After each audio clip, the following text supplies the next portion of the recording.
Hey guys, today we are taking a detailed look at Reolink's TrackMix Wi-Fi security camera. We're going to set this camera up in a couple of locations where we can best review its footage and examine its features, including auto tracking. There is lots of information coming your way, all important to know before you buy.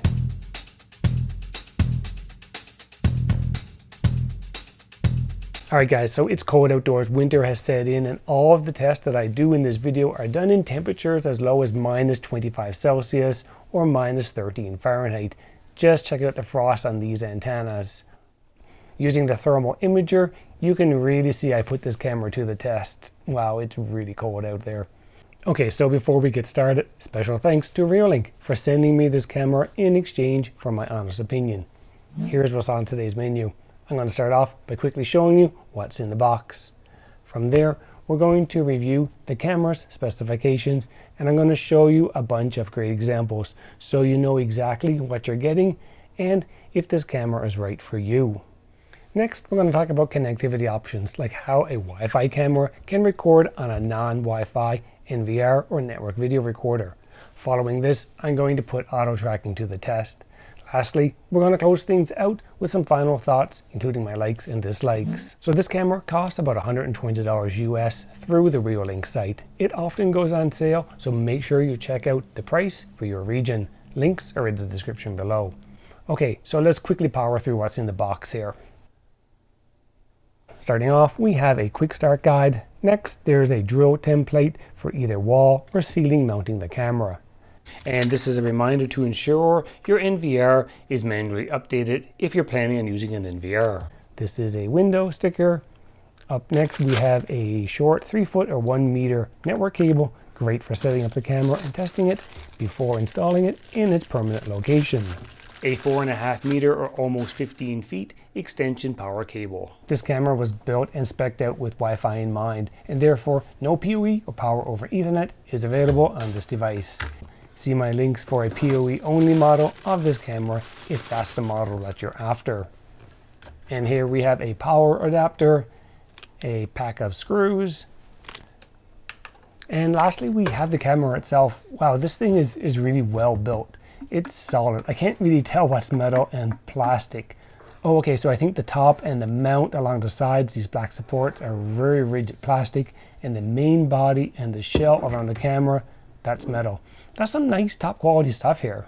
Up next, we're going to check out some of the specifications, starting off with this cable that comes out of the back of the camera, which is 2 feet or 60 centimeters in length. This part here, of course, is the 12-volt power plug-in. Paired with it, we have the optional RJ45 network connection for the data interface. Up next, we have the camera mount. It's part of the camera structure, so there's nothing to assemble or parts to figure out. It allows for a wall or a ceiling mount, and like the rest of the camera, it's super solid and well designed. Feeding the cable through a hole offers more protection for the wires and gives a nice, clean, professionally installed look. Oh yeah, and in my demo, I'm just using 2 screws, but it's recommended that you use 4. Without using a wire hole, here's how the wire would be placed into the mounting groove.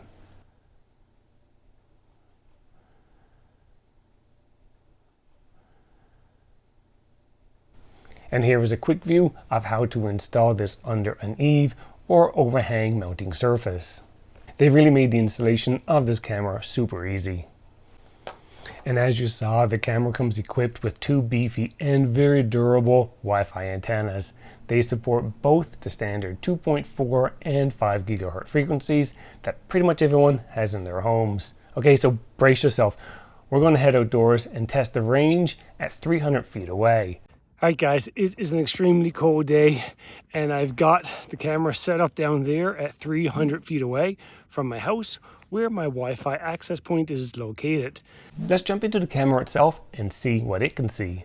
Okay, so since this device has actually 2 cameras inside, we have the wide angle right here on the left and the zoom here on the right. More information on their specifications to come shortly. And I am right here. The camera picks me up, follows me around, and I was able to stream all that footage back to my house without losing any frames or quality. And it's freezing cold outside. The camera handles it perfectly. Pretty impressive.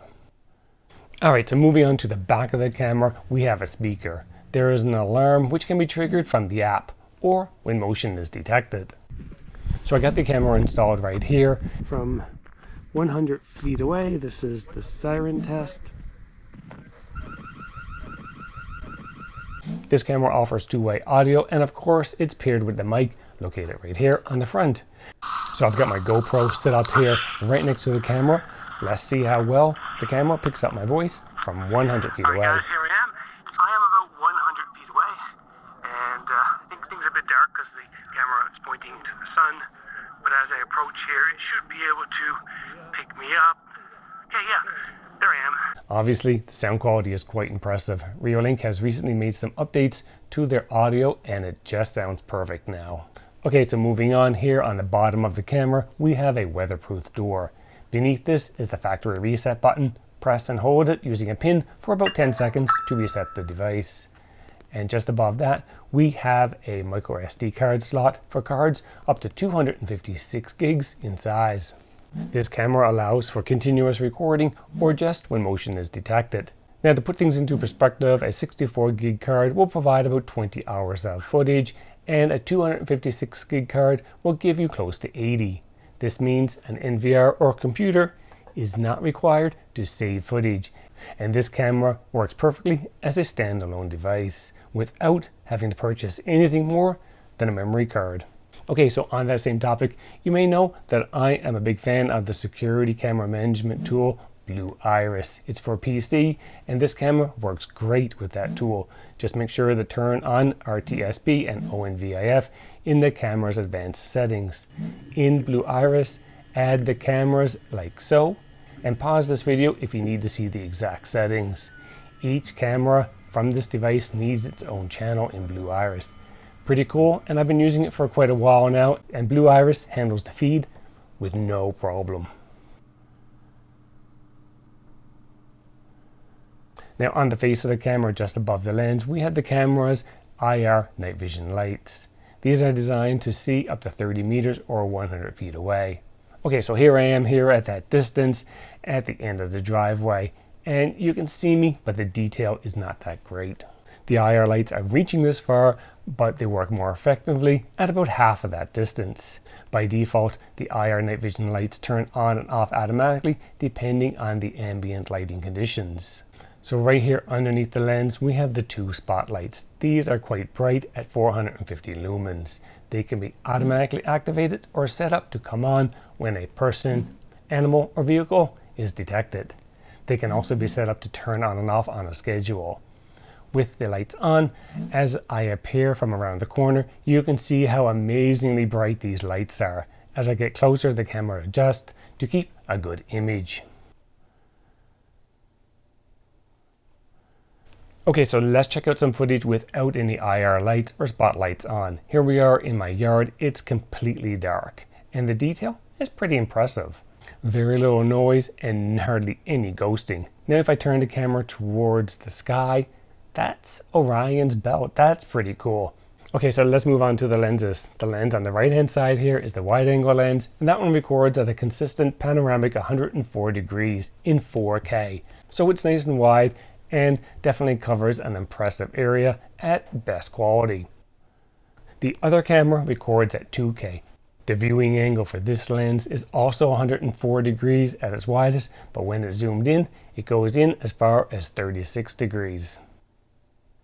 So with two cameras recording at once, I love how the wide angle lens ensures that no details are missed while the zoom lens catches the details up close. This is a pretty impressive setup they have here. So as you know, this is a PTZ camera. The pan is from 0 to 355 degrees horizontally, and the tilt is 0 to 90 degrees vertically. And if we jump over to our mobile device, this is how the PTZ works. Pretty slick, and there's pretty much 0 to no lag time.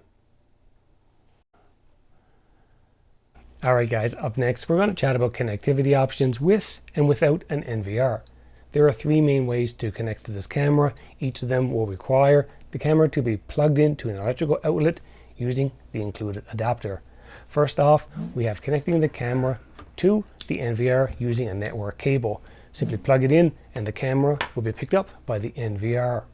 Secondly, instead of connecting the camera directly to the NVR, you can connect it to your home or business network using a network cable. Cool thing is the NVR will see it on the network and pick it up and start recording the footage, so you can play back and you can even see live footage over the network. And since this is a Wi-Fi camera, of course, it can be connected to your Wi-Fi network. Once it is, any device on that network, including the NVR and your phone, can see the footage. Now the NVR is optional because we have the option of recording footage onto the micro SD card.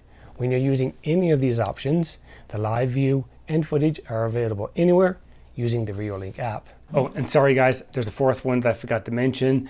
Reolink has introduced their wireless NVR. This camera can be connected to that NVR directly over Wi-Fi. So let's jump into the most exciting feature for me, auto tracking. That's the ability for the camera to follow people, animals, or vehicles. Now first off, we need to set up a monitor point or some home PTZ coordinates that I want the camera to return to after it's done auto tracking a subject. Okay, so this looks good here. I have the garage doors in sight, the driveway, nice, good coverage. Okay, so the 60 seconds below, that's the wait time before the camera returns to its home location after I stop using the PTZ controls. So if I'm using the controls, I don't need to manually go back home. I can forget about it and the camera will just return there automatically. Now jump into the settings under detection alarm and turn on auto tracking. There are 3 different types of tracking to be aware of. First off, we have digital tracking. Now this one tracks and zooms in on the subject digitally. The camera does not pan, tilt, or zoom optically when using this option and only captures what's in the camera's current position. This is great for small distances where the surveillance area is within the 104-degree field of view and the subject is within 30 to 35 feet or about 10 meters from the camera. Great for a small backyard. Secondly, we have digital tracking first. This is the same as above, but used in an area wider than 104 degrees. The camera will pan or tilt once the subject is about to leave the wide frame.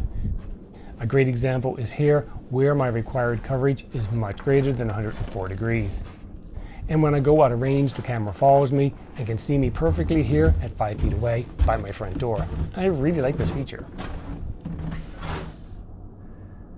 And lastly, we have pan tilt tracking first. This one takes advantage of the 4K digital zoom and 2K optical zoom, depending on the lighting, the distance from the subject, and the size of the subject.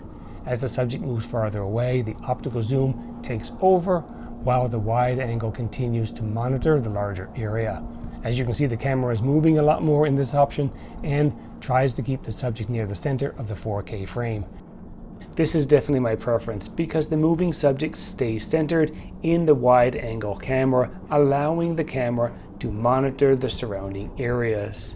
This is a great option for larger spaces, and the camera will switch back to digital zoom in close areas for better image quality, like right here on the porch. And as we saw, that when I approach the house from the end of the driveway, the camera consistently picks me up at about the 75 foot or 23 meter mark. I also noticed that motion notifications of people are triggered at the exact same time that the camera picks me up and starts tracing my motion. When it comes to vehicles, the camera has no issues picking them up on the street over 100 feet or 30 meters away because they're obviously larger. It locks on and tries to follow them until they are out of frame or into my driveway and stopped. A motion alert is sent out as soon as the camera recognizes and starts following the vehicle.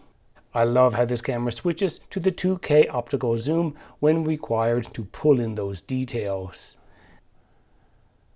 Let's look at that 2K zoom footage again all by itself. Great detail, and you can easily read the license plate. Pretty impressive.